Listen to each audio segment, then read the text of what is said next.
6 things that you need to know about Malcolm's Sixth Symphony. Number 1.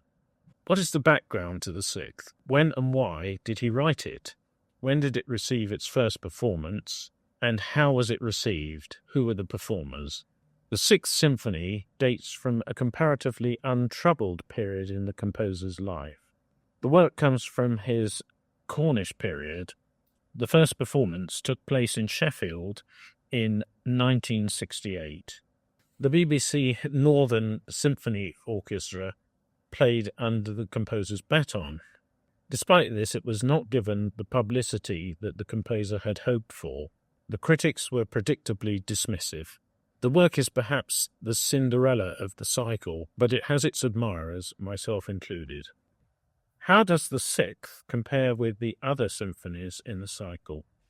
The last 5 symphonies alternate between larger scores, that is to say, numbers 5, 7, and especially 9, and shorter, lighter works in between, and they are in 3 movements. Such unprepared, joyous endings are not uncommon in symphonic music, but here the jubilation seems like an abandonment of previous events.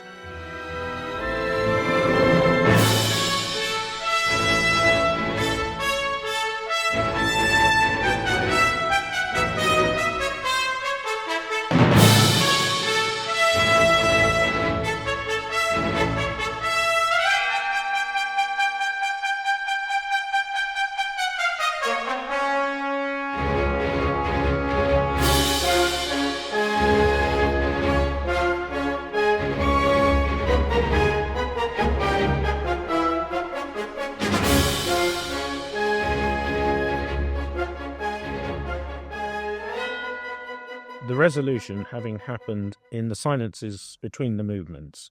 In Arnold's last numbered symphonies, 6 and 8 are very different from their neighbours. The scale is smaller in these works. Although the 3 movements clearly belong to the same work, each is self-contained in terms of thematic ideas, in contrast with number 5, which hinges on the unexpected reprise of the slow movement at the end of the symphony.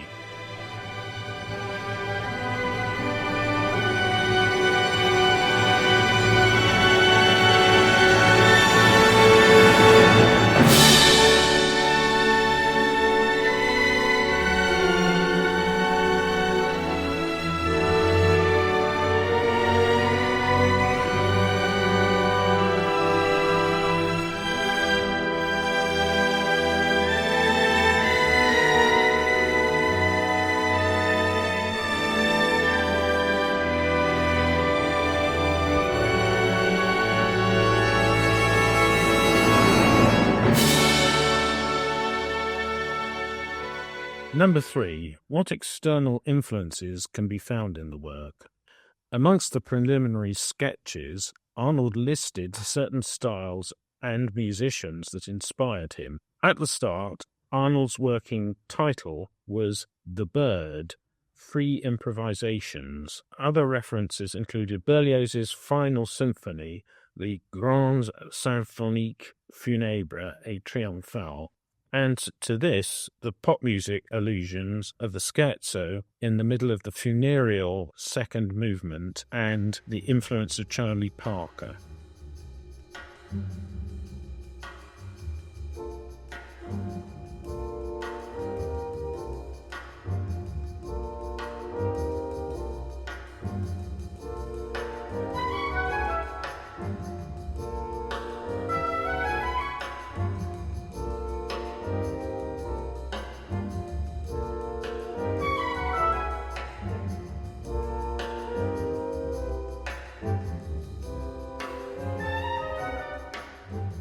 These very different influences somehow coexist convincingly.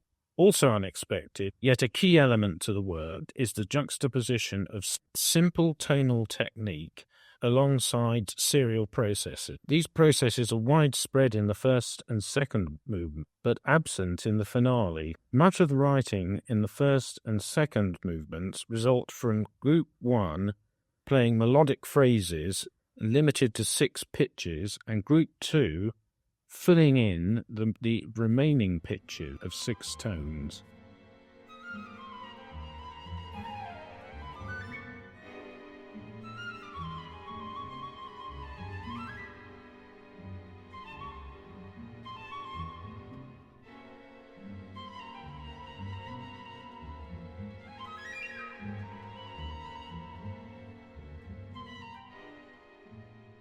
Arnold's early influences included Sibelius and Mahler. Listening to Symphony No. 6, it's clear that the sound world is distinctly Mahlerian and very distant from Sibelius.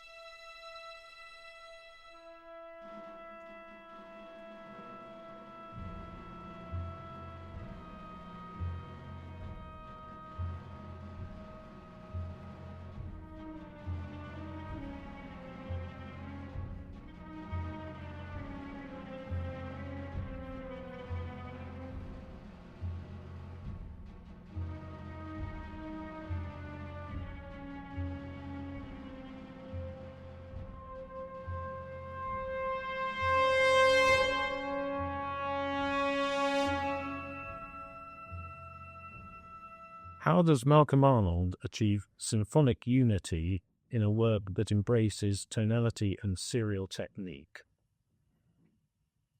The first and second movements share the same musical language. The tonality is unstable, and the basic technique is rooted in serial technique. The finale is entirely tonal, and simplicity is a central part of the final movement's message.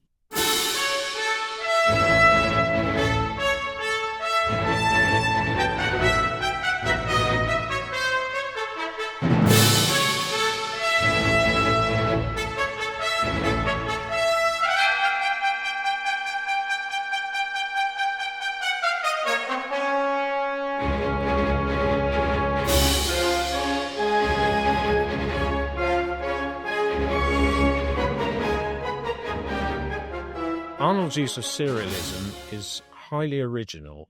After a 2-bar introduction, woodwinds hold a chord using 6 pitches. Cellos and basses enter with the main melodic line built on the remaining 6 pitches. The result is a state of pitch saturation, but by frequent swapping of the 6 notes, it becomes a conversation.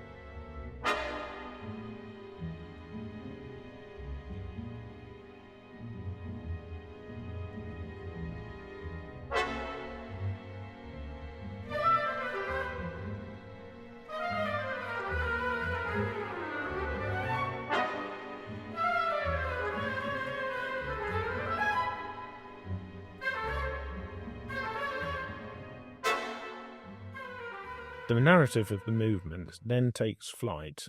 The culmination of the movement is a series of long crescendi to a sudden resolution of the opening pitch.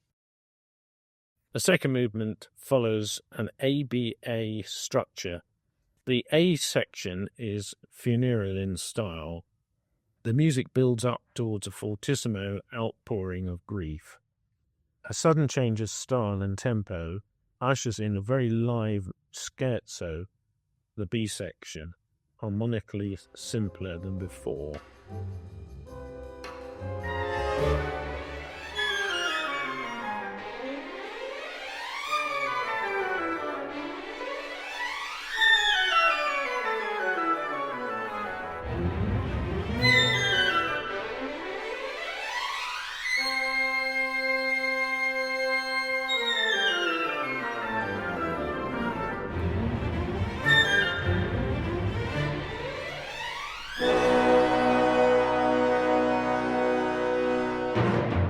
Is the work impersonal in style and content? The Sixth Symphony looks outwards, in contrast to the highly emotional Fifth Symphony and the even more highly charged Seventh Symphony. Number 6 appears outward-looking. The finale simply abandons the struggles of the first and second movements. These are just left behind, and the listener is invited to accept a faultless world.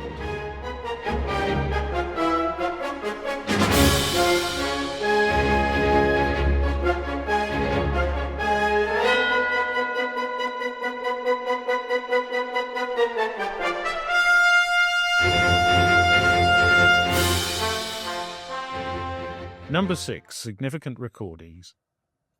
How well is Symphony No. 6 represented in commercial recordings? The complete cycle of symphonies has been recorded 3 times. Vernon Handley, Andrew Penny, and Richard Hickox. But there are no additional recordings available. The absence of a studio performance by the composer is regrettable.